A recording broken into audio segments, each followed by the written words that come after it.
Welcome to the Echo of God, True Devotion to Jesus through Mary. I am Father Lance Harlow, and in this DVD series, we're exploring the teachings of Saint Louis-Marie Grignon de Montfort, or Saint Louis de Montfort, as most of you will know him, is a great 17th and 18th century priest who wrote on the true devotion to Jesus through Mary.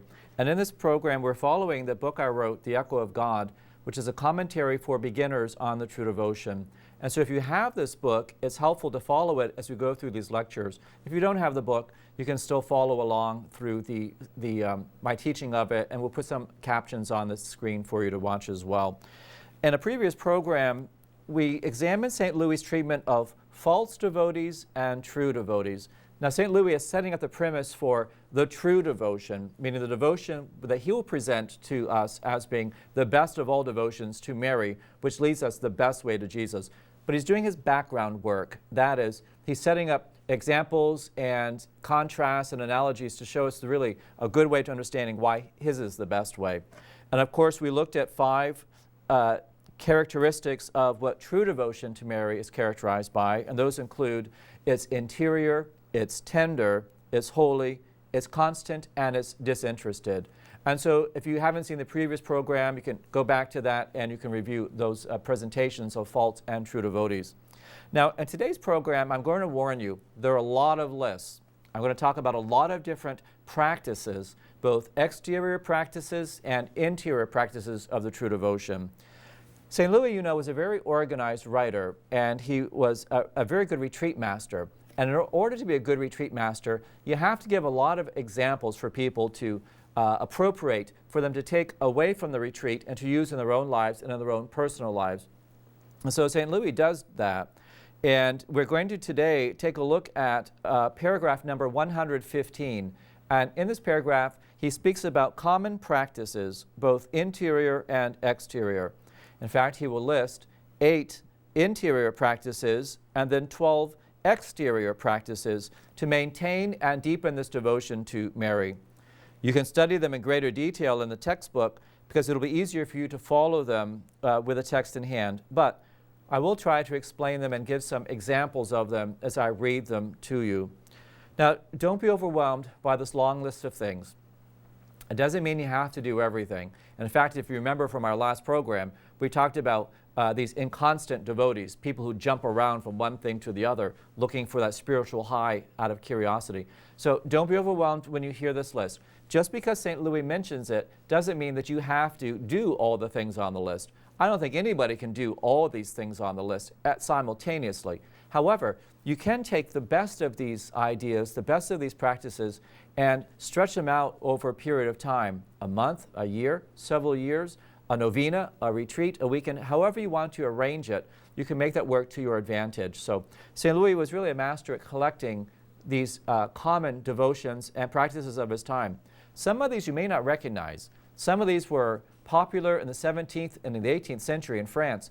And in our own century, we may say, I've never heard of this devotion. What is this all about? So if you don't know about it, research it and look it up and say, I like this. I'm going to try this on my own. So we'll get to that in just a moment. St. Louis, as I said, doesn't present a comprehensive list of practices, that these are the only practices. He presents a list of things that were known to him and common to the people of his time. So as we have seen in the previous lesson, that we should perform these practices with constancy and not by fits and starts. So are you ready? We're going to go through these lists of interior practices. If you have the book, go to paragraph 115, and the title of that section is called Practices. And then it says first, common practices, both interior and exterior. And I'll try to explain some of these as we go along. St. Louis says, there are several interior practices of true devotion to the Blessed Virgin. Here are the principal ones stated compendiously. That means briefly, he's going to mention these practices. So number 1, to honor her as the worthy Mother of God with the worship of hyperdulia, that is to say, to esteem her and honor her above all the other saints, as the masterpiece of grace and the first after Jesus Christ, true God and true man. So St. Louis is throwing in a theological term right here at the very beginning. It means to honor Our Lady with hyperdulia. It's a theological term which means that Mary is set above all the other saints. So in the category of devotion to Mary and devotion to the saints and devotion to the Father. The lowest level is called dulia. That's the devotion given to the other saints. Mary has her own category called hyperdulia, or above devotion, because she is the greatest of all creation, as we've seen before. However, Mary is not God. And so the highest devotion is to God, which is called latria. That's the devotion due to God alone. So St. Louis is saying, give her her proper due. Give her the proper respect what is due her as being the queen of all the saints. Number 2, interior practice. To meditate on her virtues, her privileges, and her actions. Now, St. Louis doesn't mention all of these right here, but if you remember from the last program, I read these different virtues. Our Lady has unlimited virtues, not just a few, not just 10, as he mentioned before. She has unlimited virtues. And I think the best way to work on growing in virtue is to find out what's your predominant vice, meaning where are you really bad at being good, and start from there and say, Lord, you know I have no patience. Lord, you know I have no mercy. You know, Lord, I'm always critical. I'm always sarcastic. I'm cranky, I swear. Start with those defects and say, this is where I need to grow in virtue. And so we honor Our Lady by saying, Blessed Mother, you were never sarcastic. You never swore. You never took God's name in vain. You were never mean to people. Show me how to live like you lived. Obtain for me these graces. And that's how you work in that category of imitating her virtues. Number 3, to contemplate her grandeur. The grandeur, the greatness which is bestowed upon Mary as Queen of heaven and earth. You can research these. They're listed in this section on the commentary of the book. You can research these and look at those aspects of her different titles and her different aspects of her grandeurs that are given to her by God. Those would include things like her divine maternity, her ineffable virginity, her purity, her virtues, her royalty, etc. Things that we don't have ourselves because Mary is such a high category of holiness, but the things which we can imitate and strive for. So look it up. If you don't know it, look it up, and you can imitate that a little bit. Number 4, to make acts of love, of praise, of gratitude to her. Now that's easy to do. Just say, Mary, I love you. Dear Blessed Mother, I love you. Queen of my heart, I love you. Or, dear Mother, I'm so thankful to you for interceding for me, for my family, for my children. It's affective. It comes from the heart. We have recourse to her with affection.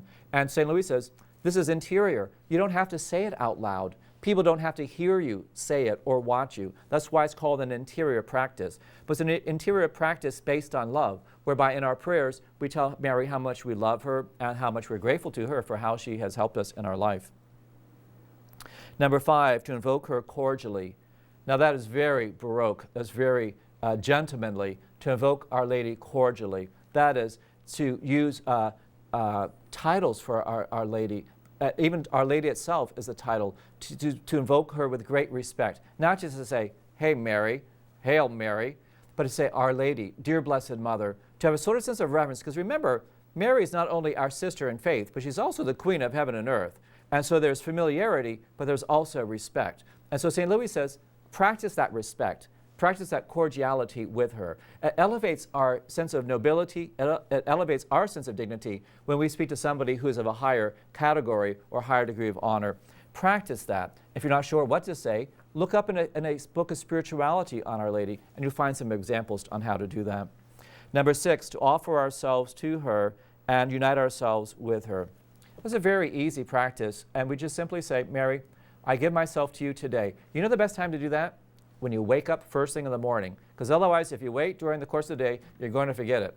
Wait, when you get out of bed, you can drop to your knees by your bed, tell Jesus that you love him and that you adore him, and say, Dear Blessed Mother, I offer myself to you today. Help me to love Jesus in a new way today. It's a new day, a new beginning. Help me to love Jesus, Blessed Mother, in a brand new way that I've never loved him before. And she'll obtain for you that grace. So that's that sense of that daily offering. And then at the end of the day, as you go to bed, before you go to sleep, just ask her, thank her, say, Mary, thank you for helping me to love Jesus today. Thank you for helping me to grow in virtue.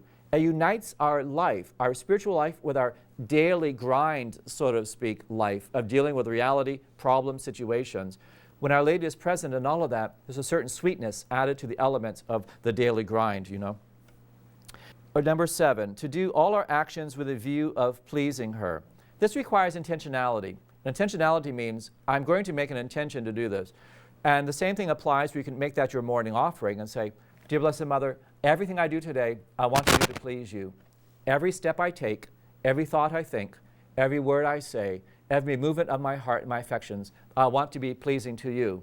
And on the contrary, let me do nothing displeasing to you today.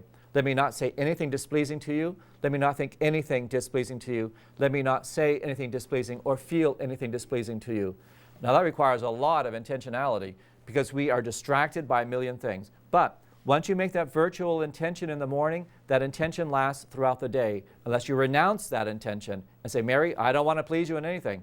And I know you wouldn't want to do that because you love Our Lady. And so make that sense of intentionality and start it as you start the day. That's the easiest time to remember it before you get caught into the whirlwind of activity. And we do want to please her in everything, because in pleasing Mary, it pleases Jesus. And so it becomes a joy for us to do it over and over again. Then, St. Louis says, to begin, to continue, and to finish all our actions by her, in her, with her, and for her, in order that we may do them by Jesus, in Jesus, with Jesus, and for Jesus, our last end. Then St. Louis says, we will presently explain this last practice. This is actually the key to the true devotion, to do all things with Mary, by Mary, for Mary, and in Mary, with Mary, by, with, in, for. Remember those 4 words, by, with, in, for Mary, in order to do it by, with, in, for Jesus. That's the bridge, that's the link of doing all these things. That's the heart and kernel of the true devotion to Jesus through Mary. That's what unites them. By, with, in, for Mary, to do it by, with, in, for Jesus. That's the heart of it. So St. Louis says, these are all internal. Nobody's going to know you're doing these. These are part of the mind and the heart being united in a unity, and it's pleasing to God. You can walk through a crowd, you can drive your car, you can be in a classroom, you can be at the job office, you can be whatever you're doing in the grocery store, whatever you're doing, you can be loving Our Lady and loving Jesus by these interior practices. Especially if you're in the grocery store and you're in a very long line at the checkout and it's taking forever to get through, you can have an extraordinary devotional life and nobody will know that you're praying up a storm just standing there waiting to get to the checkout. That's the beauty of the interior practice of true devotion, is that you can be in saint practice or saint training just standing in the grocery line, and you're growing in virtue, especially growing in patience, humility, kindness, charity, whatever it may be, and Our Lady is there grocery shopping with you to help you. Now, St. Louis is going to speak about the exterior practices. These are things that are public, or they're vocal, or they're done with a group. These are things that people could watch you doing theoretically. And so I'll walk you through the list. Now, St. Louis mentions in these exterior practices that there are about 12 of them. And of course, this is not the whole list. There could be more than that. But he lists the 12 primary practices of exterior devotion and exterior practices. So are you ready? You thought the first list was long. This one is even longer. But I'll try to give you some kind of examples to go along with it to incite your memory and also to incite some zeal. So St. Louis says, paragraph 116, true devotion to Our Lady also has several exterior practices, of which the following are the principal ones. So number 1, to enroll ourselves in her confraternities and enter her congregations. A confraternity is an association of lay people or clergy, and for the most part, you just sign up to be a member of that confraternity. You may say certain prayers to belong with them, certain pious practices, but it's really an association or a group of people who belong to the confraternity. So St. Louis says, join one. Have some solidarity with others who have true devotion to Mary as well. Number 2, to join the religious orders instituted in her honor. That, of course, is if you have a vocation to religious life. St. Louis says it's good to join one which is dedicated to Mary. Number 3, to proclaim her praises, meaning tell people how Our Lady has helped you in your lifetime or with your problems or with your kids. Tell people about your faith. That's how we evangelize. We don't keep our light under a bushel basket. We go out and we tell other people about it. That's how we spread the gospel. And Our Lady is important in spreading the gospel. She brought the gospel into the world, meaning she brought Jesus into the world. So he says, tell people about her. Number 4, to give alms, to fast, and to undergo outward and inward mortifications in her honor. We mostly think about fasting during Lent, but you can fast any day of the week. A lot of people fast on Fridays or on Wednesdays, because that was the ancient Jewish tradition. But to fast, you can fast on Friday or on a Saturday dedicated to Mary, an even better idea, and say, Blessed Mother, I'm fasting today for your honor or for your intentions. And through this fast, please obtain for me the graces and the merits that I need to be holy. So you can fast or do penance with the objective, with the idea of pleasing her, but also growing in holiness for yourself. Number 5, to wear her liveries, as an old-fashioned word. To wear her liveries such as the rosary, the scapular, or the little chain. To wear it with devotion, not just to wear it as a fashion show. We see a lot of kids today, a lot of people who wear the rosary on the outside with no sense of faith. For them, it's just a jewelry, or at the worst, I fear, it's a mockery. But to have the rosary, to wear the scapular, any of the scapulars, to wear it with devotion, to belong to her, and to show the world that you belong to her. Even to pray the rosary, that people can see you praying the rosary, not waving it around like a flag, but to pray in church. And people say, oh, this person has a great devotion to Our Lady. I can tell by the way he prays the rosary, or by the way she prays the rosary. And to pray the rosary in church, if you don't pray the rosary in your own parish, ask the pastor if you can start to pray the rosary before Mass or after Mass. Number 6, to recite with attention and devotion and modesty the Holy Rosary. And of course, St. Louis goes through the various mysteries of the Rosary, which you all know. If you don't know, you can look it up. But to pray the Rosary with great attention. St. Louis also mentions saying various prayers and various songs.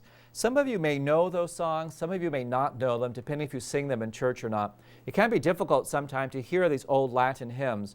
They've sort of been eclipsed by some of the modern music. But there's some hymnals which still carry them, and you can sing them in church. St. Louis also mentions some chaplets or prayers that we don't really say very much, at least I have no experience with people saying it. He says, we may also say a chaplet of 6 or 7 decades in honor of the years we believe Our Lady lived on earth. So to pray 60 Hail Marys or 70 Hail Marys in honor of Mary's earthly life. We don't know how old Mary was when she died and was assumed into heaven, but he says this would honor her life on earth. Or to pray the Little Crown of the Blessed Virgin Mary. The Little Crown is a special prayer form composed of Our Fathers and Hail Marys in honor of the 12 stars. That comes from the book of Revelation, but Our Lady who is clothed with the sun and the stars and the moon at her feet. A special prayer devotion popular in the 18th and 17th century. To pray those. He said also to pray 14 Our Fathers and Hail Marys in honor of the 14 joys, or some other prayers and hymns of the church. He lists some of these hymns. I hope you know them. If you don't know them, you can look them up. If you can't sing them, find someone in your parish who's good at singing and can teach you how to sing the songs. But these Latin hymns are called the Salve Regina, the Alma Redemptoris Mater, Ave Regina Caelorum, the Ave Maris Stella, O Gloriosa Domina, and the Magnificat, and other practices or songs. There are some beautiful Marian hymns that have been written throughout the course of the church. And St. Louis says, sing them. Sing them by yourself. If you can't sing it, read it as a poem. Take the song, read it like poetry, and then you're offering a beautiful external sacrifice to Our Lady. But even better, get a group of people who can sing it. Maybe a small schola at church, or a small group of people who are trained to read and to sing these Latin hymns, and do it at Mass. And when you do it at Mass, that'll add a special distinctiveness and beauty to the liturgy, but also in honor of Mary. We move on now to number 7. We're talking about these exterior practices. That is, St. Louis says, to sing or have sung spiritual canticles in her honor. That is, to have them said. Now, many times people don't know how to do this, but they'll have Masses said. So the same thing would apply to have a Mass said for Our Lady's intention. You can do that at a mission society, at a religious order dedicated to Our Lady, even in your own parish, to have a Mass said for the intentions of Our Lady. In my parish, we do the first 5 Saturdays throughout the summer, from May to September, in honor of Our Lady. So the Mass intention for that day is for Mary. Some people will say, well, what does Mary need? She's in heaven. She has everything. Well, the intention is for her and her children. So whatever graces Mary wants to obtain for her children on earth, meaning you and me, that we pray that the Father may grant that intention. So you can have Masses said for Our Lady's intentions. That's perfectly fine to do, and a very beautiful practice to do as well. St. Louis also says that you can recite every morning in number 8 to make a number of genuflections and reverences while saying, for example, every morning 60 or 100 times Ave Maria, Virgo Fidelis, means Hail Mary, Faithful Virgin, or to say 100 Hail Marys throughout the course of the day. I find that a little hard to do, to tell you the truth, to keep track of it. Because what I'm worried about is people will be so busy counting what number Hail Mary they're on they'll lose the spirit of the intention, which is to honor Our Lady. So if I were you, I wouldn't worry about counting off 100 Hail Marys. I would just say, throughout the course of the day, if you can't say the whole Hail Mary prayer, just say, Hail Mary, that's it. Or Hail Mary, full of grace. Or Ave Maria. Or Hail Mary, I love you. And leave it at that. Do that as a spontaneous prayer throughout the course of the day, especially if you're having stress. And Our Lady will obtain for you those graces. Don't worry about counting things so much. I think people get scrupulous about what number they're on. They lose track, and they go back to the beginning to start counting all over again. I think it can make you crazy. So the intention of the practice is that you lift up your mind and your heart to Jesus through Mary, and in doing so, it'll help you to obtain a more perfect, reflective union with God. So don't worry about the numbers. Tell St. Louis it's okay to skip the counting. Number 9, or also with the number 8, he says to ask pardon of God through her for the sins that we have committed during the day. In other words, you'd go to the Father, but say, Dear Blessed Mother, when you talk to God today, the Father, tell him I'm sorry for yelling at this person, or tell him I'm sorry for this bad behavior that I did, or tell him I'm sorry for whatever. It's a sense of piety. It's that etiquette of piety we spoke about earlier, the etiquette of hierarchy, of going to Jesus through Mary. But it's also very humbling. And so the humility is really the goal of the exercise. You can go to God directly, of course, but it's the humility by which we go to Mary, to go to Jesus, to the Father, which obtains for us the practice of humility and the grace to obtain that virtue. But St. Louis says, go to her often and ask her to obtain from God the Father a sorrow for the bad things that we've done in that day. And she will. And she'll obtain those graces for us because she loves us. And she wants us to grow in humility and a greater love for God the Father. And it's a beautiful way to do. And you know what? It should be fun, too. You shouldn't be beating yourself with a whip and saying, I'm so bad, I go to Our Lady 150 times a day to tell the Father how sorry I am. No, you should do it as a sense of fun. Like, oh, Mother Mary, I can't wait to tell you. Tell the Father I love him. Tell him I'm sorry that I was so rude with that person today. Thanks, Mother. Thanks, Mother Mary. Thanks, Mom. Whatever you call her. Thanks, Blessed Lady. And she will do that. See, there should be a sense of childlike joy in going to Our Lady to go to God. It shouldn't be seen as a burden or as a sense of duty without the heart being involved with it. Like going to the captain of the army and professing that you're sorry for whatever you did. There shouldn't be that sense of obligation, rigid obligation and duty. It should be a sense of childlike entrustment, childlike piety, and filial love, the love of a child towards a parent. That's really the goal of it. And if you're missing the fun in the true devotion, then you're missing something really key with all of these practices, whether they're internal and external. Fun, I don't mean by fun being goofy, being silly, but being something that you enjoy and that you want to do it. And you can't wait to do it. You look forward to doing it. You look forward to going to Our Lady. And in that practice, you desire more and more, because joy gives birth to joy. And so the more we go to Our Lady with great joy, the more we want to do it even more. And before you know it, this true devotion to Jesus through Mary is growing by leaps and bounds because you're enjoying it so much. Let's get back on track here. Number 9, to take care of her confraternities, to adorn her altars, to crown and ornament her images. You know, in the older churches, they would have an altar to Mary. It could be an altar to St. John the Baptist, an altar to St. Joseph, another saint, and as also the principal altar or the high altar. You may not have those in your churches anymore, but you may have a statue of Our Lady somewhere. So St. Louis says, bring flowers to her statue, or bring flowers to her altar. Make it beautiful. Light votive candles before Our Lady. Have some kind of external devotion to her image, to her representation. It doesn't mean that we worship images. It means the image is a reminder to us of the one who's behind the image. It's a symbol of the reality of Our Lady in heaven, whom we cannot see with our natural eyes, but we see the statue, we see the image. And for us, that lifts up our heart to love the reality even more. Number 10, to carry her images or to have them carried in procession, or to carry a picture or an image of her about our own persons as a mighty arm against the evil spirit. That's a very beautiful idea of carrying a little statue of Mary. St. Louis used to do it, you know. He used to carve them. He's much more talented than I am. He could carve little statues of Mary, could carve crucifixes. To carry a statue of Mary with you, or maybe a little icon of Mary, or maybe just a holy card, put it in your pocket, put it in your wallet, put it in your pocketbook, put it in your knapsack, put it in your briefcase, whatever you use throughout the day if you're a student. Put it in the knapsack with all the million other things you have in there. carry a picture of Our Lady or a holy card, a statue or an image, or even just the rosary if that's the best that you have. But to have some kind of thing that you carry with her. It's like having an image of a traveling companion with you everywhere you go. And that's fun to do too. It's not a stupid practice. It's not for those who have no intelligence. It's for those who do have intelligence, but also great piety. They want to live out their faith, and to live out their faith publicly in a sense of not just being in church, living out your faith on Sunday, but bringing that faith out into the world. And that's the beauty of spreading the gospel, is that as we share our faith with other people, it inspires them. And they say, oh, what a beautiful statue you carry of Our Lady. I should do the same thing. Say, yes, you should. You'll grow in a greater love for her if you have this little simple practice.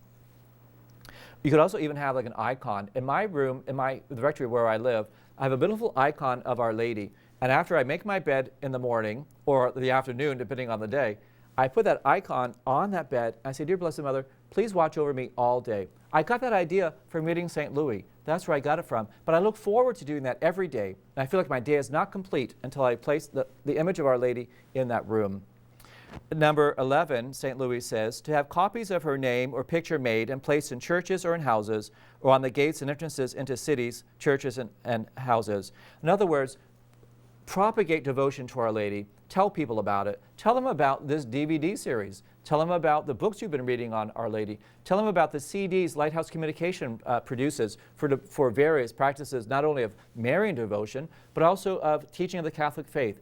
Make things available to people. Make things accessible to people. Refer them to good websites and to good internet sites for devotion and pious practices. Use whatever is available from the modern media. Use what is available in modern literature and old literature. But in other words, make things available for people that they will know and they'll be able to use it for their own devotional and practical life. Then St. Louis says, number 12, to consecrate ourselves to her in a special and solemn manner. Now that's the goal. The goal of this whole True Devotion to Jesus through Mary series and way of living is the consecration. And we'll get to the consecration a little bit later in the book as St. Louis gets to it. But that's really the goal, is to consecrate oneself to Jesus through Mary ultimately in a formal way, meaning by the prayer that you give and the idea to give everything over to Our Lady, that she may give everything over to Jesus. Now, St. Louis has we've finished with these exterior practices, and St. Louis says, whatever you do, no matter what kind of exterior practices you perform, he says this now in paragraph 117, there should be 4 ways that you do these exterior practices. So, do them to please God and to edify others. So, do it to please God and edify others. Do it with attention and recollection. Do it with devotion, and do it with modesty and respect. And when you do these exterior devotions with those kind of attributes, then you'll do them well. Not for show, not for attention, not for some kind of ulterior motive, but to please God. We're going to continue in our next program with St. Louis as we get into more the nature of the perfect devotion to our Blessed Mother, and as we continue to work our way through this book. And we'll get into its perfect practice, which St. Louis will call the true devotion. And of course, he calls it the true devotion because he says this is the best way which allows us to go from the exterior devotions and practices more into the interior and ultimately to sanctity, which is union with God. So I hope that you'll join me and watch in the next program of our series on true devotion to Jesus through Mary. Until the meantime then, may Almighty God bless you, may He protect you from every evil, and may He bring you to everlasting life. The Father, and the Son, and the Holy Spirit. Amen.